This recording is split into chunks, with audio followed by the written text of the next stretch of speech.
Hola, hola, buenos días, buenas tardes, buenas noches, depende de qué lugar del mundo nos estén viendo.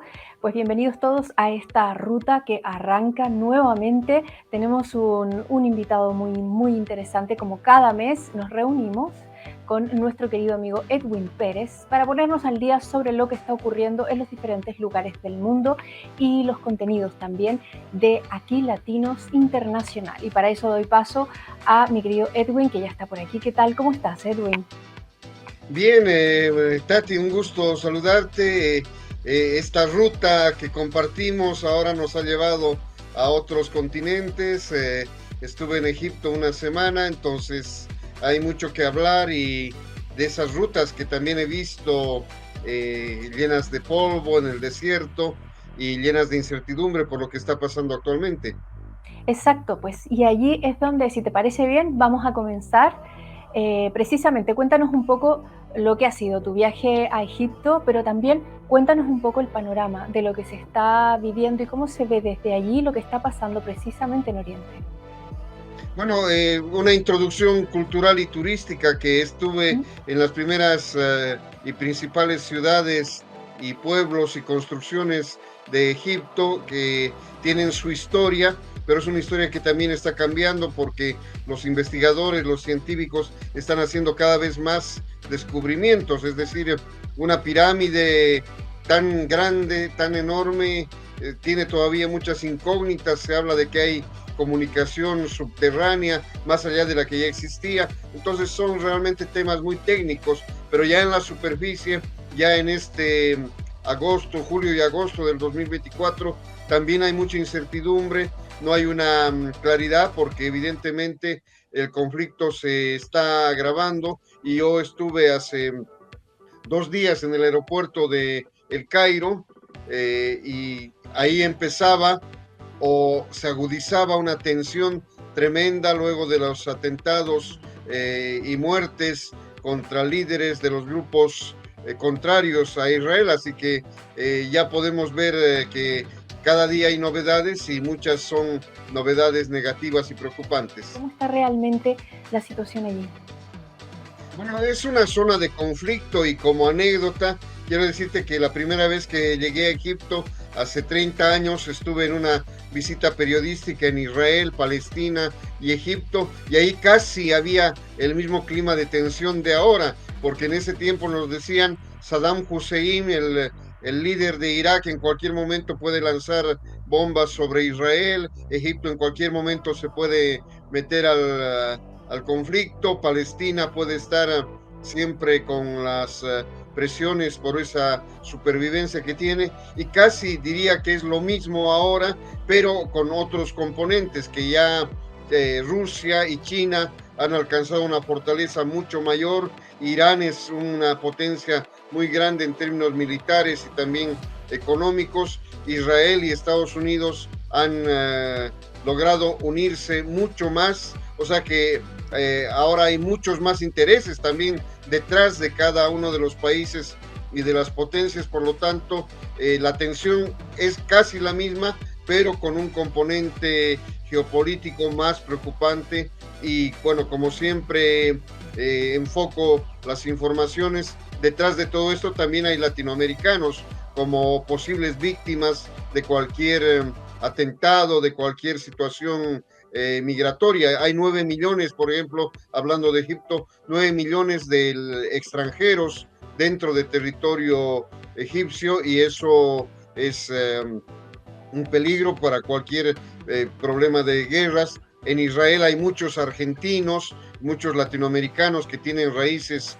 judías y, por ejemplo, hablando del tema de legalidad o ilegalidad, documentados, indocumentados, nos decían en Israel hace 30 años que si había un ataque con armas biológicas de parte de Saddam Hussein, los extranjeros, los latinos que no eran documentados, que había muchos ilegales, entre comillas, eran los primeros en morir porque no podían tener una máscara de gas. La máscara de gas era solamente para los que tenían documentos. Entonces, imagínate, siempre viendo el tema latino, no debemos dejar de preocuparnos por lo que ocurre. No, por supuesto que no. Y realmente, ¿cuál es el clima? Tú nos dices mucha tensión, pero esto, ¿en qué es lo que tú pudiste ver que va posiblemente a desembocar? ¿En qué? Bueno, es una gran incógnita, ¿no? Lo que está claro es que ya han mostrado los dientes, las garras, varios sectores. Se habla en este momento de un ataque pronto de Irán a Israel en represalia por las muertes de los líderes. Son dos que han sido matados, asesinados o Mm. ajusticiados, como quiera llamarse. Entonces, y hay agresiones permanentemente en términos diplomáticos y también militares. Entonces hay una respuesta. La respuesta mínima es lanzar unos cohetes, inclusive avisar dónde se va a lanzar y no provocar tantos daños. Y el otro extremo ya es el uso de armas mucho más modernas y de mayor destrucción. Porque no te olvides, es como una selección de fútbol que cada uno juega para su hinchada, ¿no? Entonces, hace 2, 3 meses, cuando hubo un atentado contra Irán, Irán respondió y avisó dónde iba a lanzar las bombas, etcétera, y lanzó las bombas, e Israel las neutralizó porque ya sabía oficialmente dónde iba a caer, pero los de Irán, dentro de Irán, celebraron como si fuera la Copa del Mundo, y eso es lo que querían los líderes iraníes, quedar bien con su hinchada. Israel queda bien con su hinchada también al impedir un ataque masivo. Entonces es un juego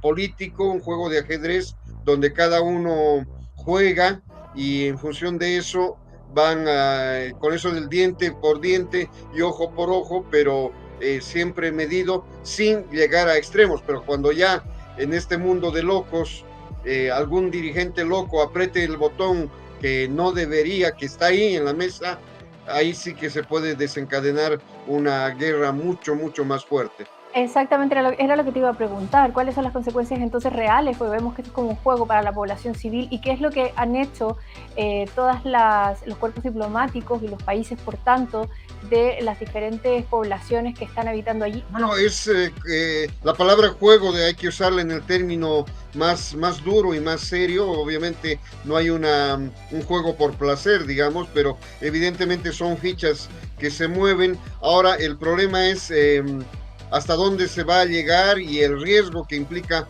para las poblaciones, porque por ejemplo, hablando a nivel geopolítico, Israel ya está dentro de Gaza, ya está queriendo casi sacar a los palestinos del territorio que ellos consideran que es suyo. Ambos consideran que el territorio es suyo. Entonces, la paz, ¿qué significaría?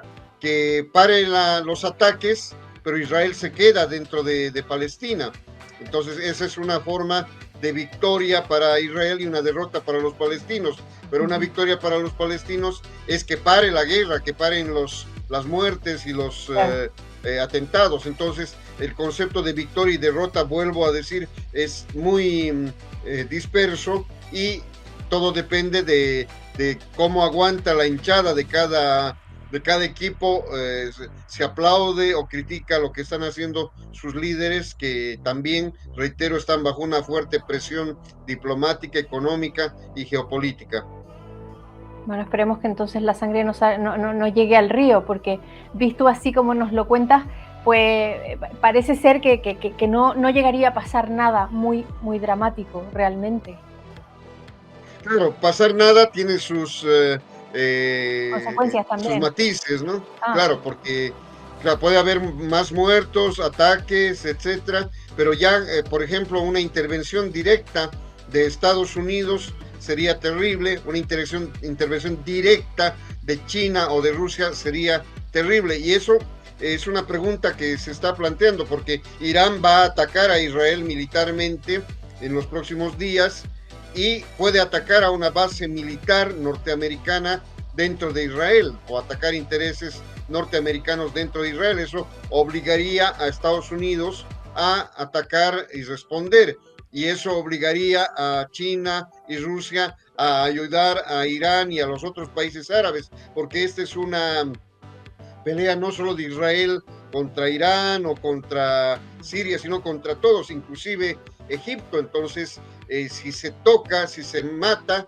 ahí hay un grave problema. Por ejemplo, ahí viene desde la dimensión de turista latinoamericano. Por ejemplo, que fui una semana, a mi lado siempre había un guardaespaldas para todo el grupo. Obviamente éramos 50 latinoamericanos y españoles con pasaporte español, etcétera. Entonces éramos los señores turistas, y Egipto se cuidaba de que no tengamos accidentes, de que no nos roben, que no nos maten, porque eso provocaría un conflicto internacional. Imagínate, si nos matan a 5 españoles y a 5 latinoamericanos, obviamente España va a decir, no podemos permitir, cortamos las relaciones, queremos justicia, y si las cosas son graves, si yo soy una gran autoridad latina o española, digamos, y me matan, y ya se arma un conflicto de gran escala. Entonces, eso hace que en el tema turístico, vuelvo a decir, nos traten con cierto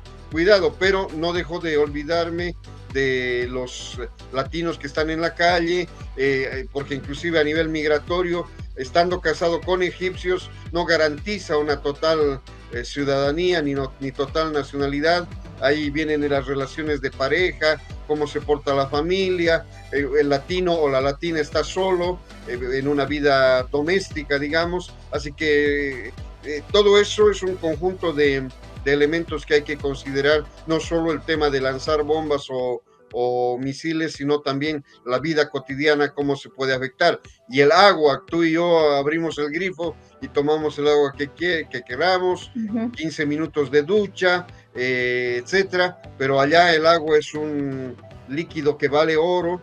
Hemos estado por encima de 40 grados de la semana que estuvimos en Egipto, y realmente hemos sufrido. Mi capacidad de pensar era menor, mi desplazamiento físico era menor, y realmente no son condiciones fáciles de estar, vivir y hasta pasear dentro de países como Egipto. Sé que nos íbamos a centrar en hablar en Oriente, pero me has recordado un poco lo que está pasando en Reino Unido en este momento al mencionar el tema de la migración. Está ocurriendo algo muy similar a lo que me estás contando en relación a los migrantes que están allí, a que estar, digamos, emparentada con un británico no te asegura tampoco, no te proporciona la seguridad necesaria, ¿no? Bueno, muchas cosas están pasando, ya hablaremos de ello. Me encuentran en Facebook, Edwin Pérez Uberuaga, Facebook Aquí Latinos Internacional. ¿Y a ti dónde te encontramos, Tati, que tienes varias redes también? En Facebook me encuentran en Placer en Ruta Radio Oficial, exactamente como me van a encontrar en Instagram y en YouTube. Y como Tati Méndez también me encuentran en las mismas redes. Y bueno, pues muchísimas gracias. Nos volvemos a encontrar, Edwin.